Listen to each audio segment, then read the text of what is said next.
Okay, so what's the rubbing board? This is the most common form of divination. Here's some pictures of it here.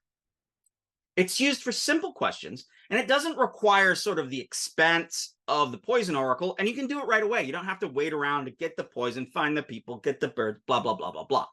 So the rubbing board often is consulted to set the parameters of a later poison oracle. So you'll ask, like, all right, is this person a witch? No. Is this person a witch? No. Is this person a witch? Yes. Was this person a witch? No. Is this person a witch? Yes. Is this person a witch? Yeah. Well, yes. And then you go like, okay, I got 3 of these. Let's go ask the poison oracle. That'll be true. So it's like generating a list of possibilities to set forth to the poison oracle. Also, like say he gives the Richards gives the example of someone who uses the rubbing board to figure out, you know, a list of like 10 different places that he should build a structure, and narrows it down with the rubbing oracle to like 2, and then he takes the poison oracle afterward. Okay. The rubbing board, like I said, can be used immediately without needing to gather poison or fouls, observe taboos, or make a big event out of it. It uses the same yes/no type questions and verifications as the poison oracle. So when it rubs, when it just keeps rubbing, that's like a yes. Or when it sticks, it says it's a no, unless they phrase the question otherwise. And it's a no if it keep rubbing, and a yes if it locks up. So what happens is one of the first questions that they ask is about the rubbing board's truthfulness. A man will say, as he's doing this, rubbing board, if you speak the truth to people, then stick. Aha, and it should stick. Then I'll say, oh, rubbing board, it takes a little wealth to redeem you with it. You speak the truth to me. I take ashes to hold your legs. You speak the trick. Okay. It's said that it will be honest. If it says no, then they start over to something else. You're going to have to do something else completely. Also, when the board is truthful and in this type of prognostication, often there's a gift put to the board. I would argue that probably that's a gift from the client that is also taken out by the person who performs, by the operator of the rubbing board. So how does a man make these rubbing boards? Well, he makes the rubbing board by crafting its 2 wooden parts. Then he infuses it with all those different plant medicines of various types, and then he buries it. And in this sense, the board comes to life. It's energized when he pulls it out of the ground. Then he keeps it hidden away so nobody can violate it, or he'll carry it with him in a little bag so he can get it out and use it whenever he feels it's appropriate. What the interesting thing to me is that he has a relationship with the board. And I think this happens in a lot of divination systems.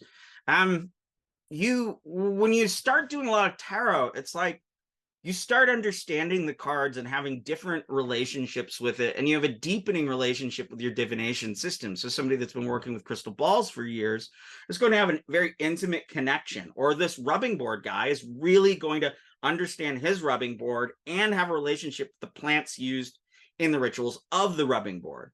And so much of divination, the thing we don't think about is the relationship between this divination technology and the person. And so much of these practices are about deepening those relationships. Okay, so the person sets out a question, he addresses the board. The board is smeared with appropriate plants and water, and he starts to rub continually while asking and refining the questions. The board will stop, namely the rubbing part at the top, when like the friction hits it just right. And when it sticks, it's an indication that the board is speaking, is giving an oracle. Now, the rubbing board is not considered as reliable as the poison oracle. It's put online. It's probably about as reliable as a proclamation by a witch doctor, which is to say, maybe not very reliable. All right, there are 2 other oracles I want to talk about briefly. This one, the termite oracle, is not considered as powerful or reliable as other oracles. And it takes quite a bit of time. What you do is a person goes to an appropriate termite hill. Don't go after somebody else's termite hill. Why termites? Well, termites serve a large function in the Zondi society because they provide food in the form of the termite larvae, prepared adult termites, and also specific mushrooms that are evidently very tasty that live and grow in the mounds. Now, you might not have eaten a lot of insects in your time. I've spent time in Southeast Asia. Insects are delicious. It's a shame we don't eat more of them. Anyway, termites are delicacies for the Zondi. So how does one own a termite mound?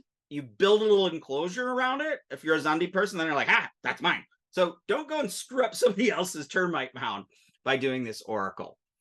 So one goes to the termite hill, selects 2 different types of grass or a stick, and poses a question. Eat this one if this will happen. Eat this one if this will happen. Or if you eat this one, it's a yes, or if this one's a no. So these oracles, as usual, go in a yes-no binary. Just a little side note. In India, termite hills are really important as well. They're thought to grow over meditating yogis who have become saints. So any termite hill might have a saint inside of it. Furthermore, there are lots of cobras and snakes around the termite hills. Why? Because they live on the rats that eat the termites. Now, snakes, specifically cobras, are considered particularly holy. Some Indic groups see these termite hills as gateways to the underworld. And in the underworld, you'll find gems and wealth and wonderful wisdom beings. These wisdom beings in the underworld are often in the form of snakes or hybrid snake humans. The final oracle, which is the simplest of them, and the problem with the poison oracle, very good, very powerful, takes a lot of time, big deal, but you get immediate answers. Rubbing board, immediate answers. This termite oracle, you got like 24 hours. You put it in, it'll be there in the morning. So it takes a lot of time. And if you're going to have to ask multiple questions, it's going to take you weeks to get your oracle all established there. There's another one that's called the laying out of sticks.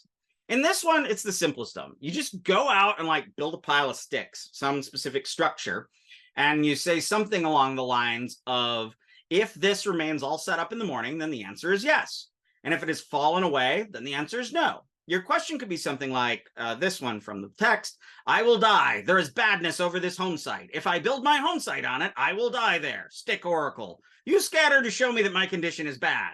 I will not die on it. Let me come to examine you and find you in condition to show my good condition. So he's like, if you are scattered, this place is bad for me. If you remain overnight, this is good for you. Now imagine, there's a lot going on in the jungle. An animal can knock it over. There's wind, there's falling stuff all the time. Jungles are very active places. So there's a lot of ways these things could be knocked over.